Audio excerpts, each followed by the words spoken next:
અધ્યક્ષને લઈને મહત્વના સમાચાર। આવતીકાલે સવારે 11 થી 2 વચ્ચે ફોર્મ ભરી શકાશે। બપોરે 3 થી 4 વાગ્યા ફોર્મની ચકાસણી, 5 વાગ્યા સુધીમાં ફોર્મ પરત ખેંચી શકાશે।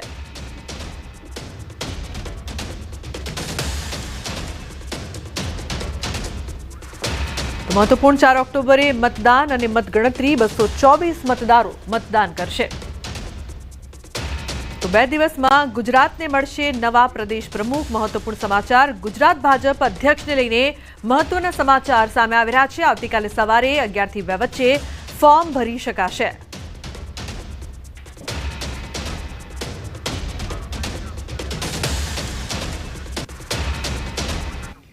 ફોર્મ ભરવાની જે કંઈ પ્રક્રિયા છે એ આવતીકાલે સવારે 11 થી 2 વાગ્યા સુધીના સમય સુધી રહેશે। પછી ફોર્મની જે ચકાસણીની પ્રક્રિયા છે એ બપોરના 3 થી 4 કલાક સુધી રહેશે, એટલે 4 વાગ્યા સુધી।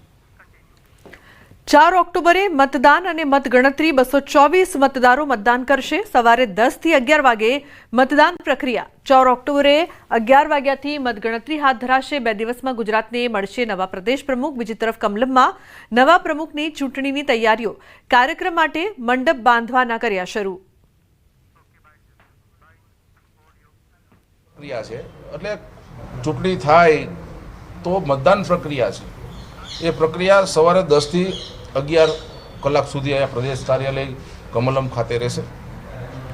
અને મતગણતરી અને જાહેરાત તારીખ 4/10/2025 શનિવાર સવારે 11 કલાકથી એ કાર્યક્રમ। તો 4 ઓક્ટોબરે મતદાન અને મતગણતરી છે। મહત્વનો દિવસ। 224 મતદારો મતદાન કરશે। સવારે 10 થી 11 વાગે આ મતદાન પ્રક્રિયા છે જે હાથ ધરાશે। 4 ઓક્ટોબરે 11 વાગ્યાથી મતગણતરી હાથ ધરાશે। એટલે કે 2 દિવસમાં ગુજરાતને મળશે નવા પ્રદેશ પ્રમુખ, જેને લઈને જે પસંદગી છે તે ચૂંટણીમાં થશે। બીજી તરફ કમલમમાં નવા પ્રમુખની ચૂંટણીની તૈયારીઓ થઈ રહી છે। કાર્યક્રમ માટે મંડપ બાંધવાના પણ શરૂ કરવામાં આવ્યા છે।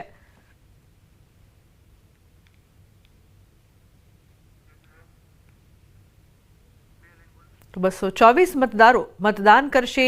તમામ તૈયારીઓ છે તે કરવામાં આવી રહી છે। 2 દિવસની અંદર ગુજરાતને નવા પ્રદેશ પ્રમુખ મળવા જઈ રહ્યા છે। સંવાદદાતા ગૌતમ લાઈવ જોડાયા છે વધુ માહિતી આપવા માટે। ગૌતમ, જે પ્રકારથી આ 2 દિવસ ખૂબ જ મહત્વના છે, નવા ભાજપના પ્રદેશ પ્રમુખ મળવા જઈ રહ્યા છે, શું માહિતી, શું અપડેટ?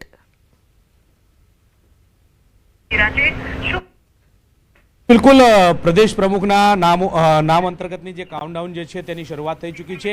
એટલે કે આવતીકાલથી આ નોટિફિકેશન જે છે તે જાહેર કરી દેવામાં આવશે। આવતીકાલે ચૂંટણી જે છે તે યોજાવાની છે ને તેને લઈને પ્રદેશ પ્રમુખ ખાતે પણ પ્રદેશ કાર્યાલય ખાતે પણ ધમધમાટ જે છે તે જોવા મળી રહ્યો છે। મહત્વનું એ છે કે ભારતીય જનતા પાર્ટીએ પ્રદેશ પ્રમુખ અને રાષ્ટ્રીય પરિષદની ચૂંટણી માટેની પ્રક્રિયાની જાહેરાત કરી દીધી છે। જે અંતર્ગતની વાત કરીએ તો ફોર્મ સ્વીકારવાની તારીખ જે છે તે આવતીકાલે યોજાવાની છે। 11 વાગ્યાથી 2 વાગ્યા સુધી પ્રદેશ કાર્યાલય કમલમ ખાતે ફોર્મની સ્વીકારણી જે છે તે થવાની છે। ત્યારબાદની વાત કરીએ તો ફોર્મ ચકાસણીની પ્રક્રિયા પણ આવતીકાલે થવાની છે। એટલે કે 3 વાગ્યાથી સાંજે 4 વાગ્યા સુધી આ ફોર્મ ચકાસણીની કામગીરી જે છે તે યોજાવાની છે। અને એ જ અંતર્ગતની વાત કરીએ તો ફોર્મ પરત ખેંચવાની જે વાત છે તે 5 વાગ્યાથી લઈને 6 વાગ્યા સુધીની જે છે તે રાખવામાં આવી છે। મહત્વનું છે કે મતદાનની પ્રક્રિયા જે છે તે 4 તારીખને શનિવારે જે છે તે પ્રદેશ કાર્યાલય કમલમ ખાતે યોજાવાની છે અને મતગણતરી જે છે તે 4 તારીખે થવાની છે। એટલે કે આગામી 2 દિવસની અંદર ભારતીય જનતા પાર્ટીના પ્રદેશ પ્રમુખ જે છે તે મળી જશે। અને જે અંતર્ગત ભારતીય જનતા પાર્ટીએ વિવિધ નામોની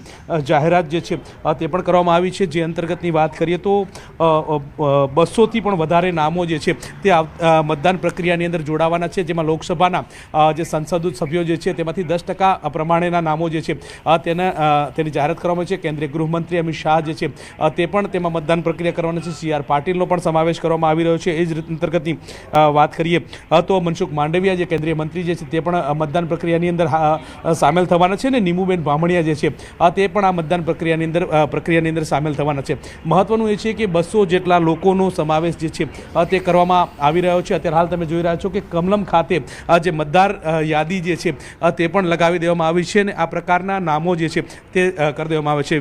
ધારાસભ્યો જે છે તેમના નામો જે છે તે પણ દર્શાવવામાં આવ્યા છે। એટલે કે તેઓ પણ મતદાન પ્રક્રિયાની અંદર પોતે મતદાન કરવાના છે। આ પ્રકારનું નાનું નોટિસ બોર્ડ જે છે તે ભારતીય જનતા પાર્ટીના કાર્યાલય કમલમ ખાતે લગાવવામાં આવ્યું છે. તેમાં તમામ પ્રકારના જે ક્રમ વાઇઝ તમે જોઈ રહ્યા છો કે પ્રદેશ પ્રમુખ પરિષદના ચૂંટણી પ્રક્રિયાના મતદાનની યાદી જે છે તે જાહેર કરવામાં આવી છે. જે અંતર્ગતની વાત કરીએ તો વિધાનસભાના ચૂંટાયેલા ધારાસભ્યો પૈકી 10% જે લોકો જે છે તે આ મતદાન પ્રક્રિયાની અંદર જોડાવાના છે.